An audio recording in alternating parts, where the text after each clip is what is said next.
In the last lecture, we discussed how to use our code in the console.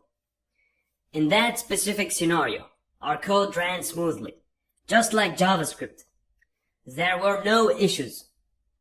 However, in this lecture, we'll delve into how code conversion takes place and how to add restrictions. When we run TypeScript code, it ultimately translates into JavaScript. For instance, let's say I add something here. I'll explain it all. I'll remove all the files and the data in these files. Here, I'll simply perform let num equals 50, and then I'll print the number. I'll then add node index.js, and we can see 50. However, this is actually our JavaScript code. If I add an annotation here, stating that only numbers are allowed, we encounter an error, which reads syntax error and expected token. This error occurs because we haven't converted the code yet. I mentioned earlier that our TypeScript code will always run as JavaScript. So let's delete both of these files and create an index.js and index.js.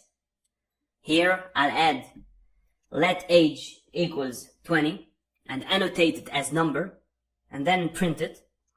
To compile this code, as I explained earlier, we'll use tsc index.js. Here you can see that my JavaScript file has been automatically generated and the code is converted. There is an error stating cannot redeclare block scoped variable age, which means we cannot declare one variable in two different places. To resolve this, we use export, curly brackets, and the error is gone. Now, if I run node index.js, there is an error. We can't run this file. We must run the JavaScript file, index.js.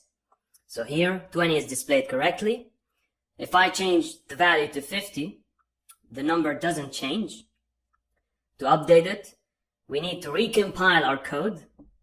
Now, if we keep changing the code, it becomes tedious to recompile repeatedly. To avoid this, we can add our code to an HTML file. Alright, so let's go to our browser. I'll split my screen and upload the files here. Initially, it shows hello world. If I refresh, an error occurs. The problem is that we keep changing our file and have to rerun commands. Okay, so to solve this, we have watch. By implementing watch, we can dynamically change our code.